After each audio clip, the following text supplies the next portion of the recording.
What would a guitarist need with a wireless mic system? Well, we're going to explore that, and I'm going to give you a range test. They say this thing can go up to 130 feet. All with this Aroma ARC 2 wireless system that costs under 60 bucks.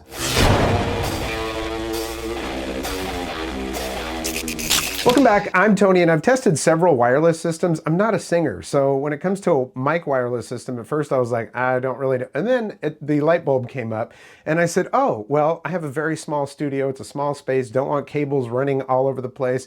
So I tried one out, and it works great. Just to, mic my SM57 from the Marshall over there, straight to my Scarlett, my red Scarlett over here. So yeah, I mean, it's actually quite useful. So in just a couple of minutes, I'm gonna do a range test, take this thing outside. It's pretty cold and windy out there, so I'll have to have my big coat on, but we'll do a range test, see how far it goes, see if anything blocks it or anything like that, if there's dropouts. Obviously, if your body blocks it from a distance, it's going to have some dropout, but we'll test that. I'll also use it to mic up my SM57 and see how that sounds. And then as a comparison, I'm going to go ahead and plug in an XLR cable, and we'll see if there's, a lot of difference in the tone and sound. This version of the Aroma ARC 2 is actually UHF. And I was like, okay, I kind of know what's going on with that, but I wanted to know how it compares and why you would choose UHF over a standard 2.4 or 5.8, I think it is. So I had to go to ChatGPT. So here's what it says. UHF versus other wireless bands, better resistance to interference. UHF systems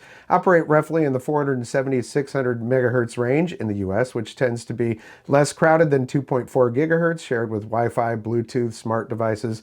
More stable than VHF, which is prone to noise and radio interference. Result, UHF is usually more reliable in environments with lots of wireless traffic, churches, venues, schools, events, etc. It also says longer range and better penetration. UHF wavelengths are shorter than VHF, but longer than 2.4 gigahertz, which gives them a sweet spot. Better range than the 2.4 gigahertz digital systems, better ability to pass through walls, bodies, and obstacles, less dropouts when the performer moves around. UHF tends to behave better. There we go. Right now on Amazon, this is 20% off, which makes it $55.99, so 56 bucks.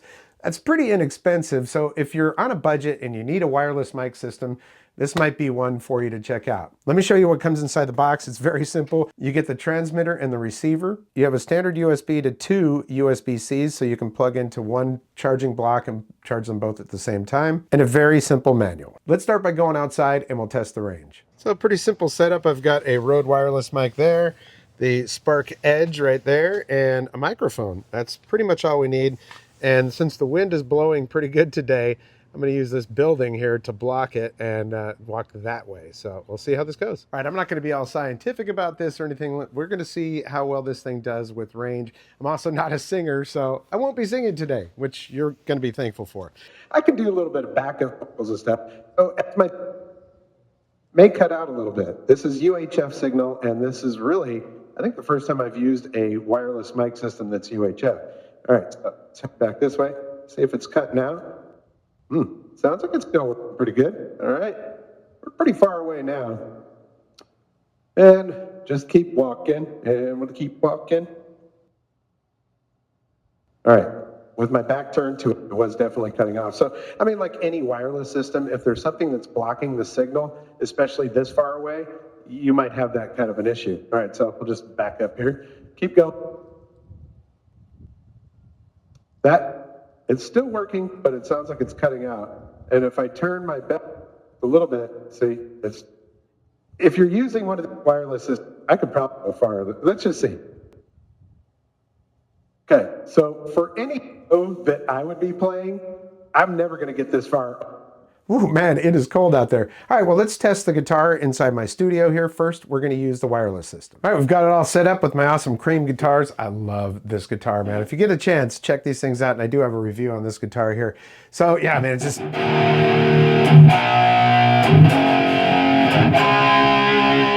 the sound from this thing with no effects, just straight into that Engel Fireball 25.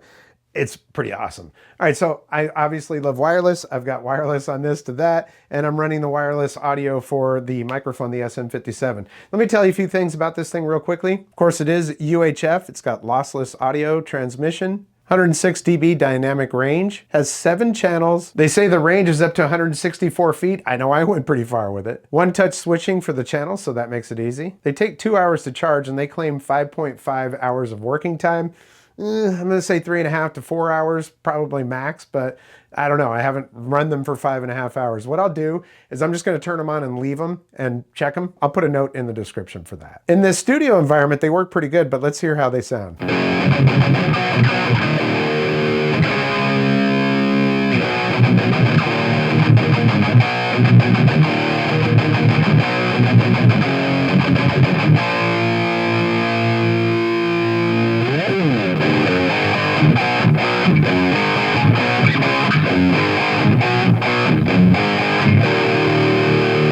All right, give me a second. I'm gonna go ahead and switch it up, put the XLR cable from the amp to the scarlet red, the red scarlet. Anyways, I'll hook it up with that XLR. All right, got it all hooked up with the XLR cable direct, so let's go ahead and I'm gonna do the same thing.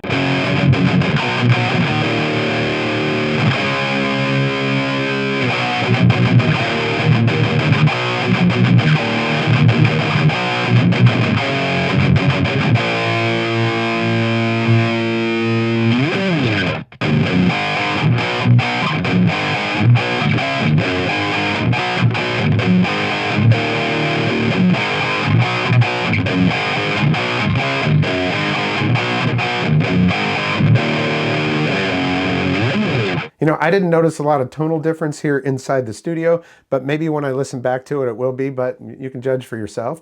You know, listen, it works pretty good. It's under 60 bucks. It's inexpensive and it's, well, as complete as going to be. I feel like they could have given a little case with it or something. Just some, you know, I've seen plenty of products come from China that there's just a little zipper case just to keep everything together. But other than that, I mean, you know, it works. It works well. The best part, it's under 60 bucks. I've got a ton of stuff to get to. Yeah, I got back from NAMM. I was sick and I've had some other stuff going on. And, you know, hey, daily life takes over, right? But I've got a new 12-string electric from Acklot. I picked up a Kramer Pacer that's 4 years old. I guess it was like new old stock sitting in a warehouse somewhere for $1.50. Yeah, 150 bucks, man. And it's actually fantastic. It's got a Floyd Rose on it, an official Floyd Rose and all that. So pretty excited about that. I have another Firefly guitar coming, and I'm gonna start doing more mods on guitars. I've never installed a pickup, so I'm gonna learn how to do that, show you what I learned. And I also am gonna do a fantastic build with this right here. This is a made in Mexico Strat.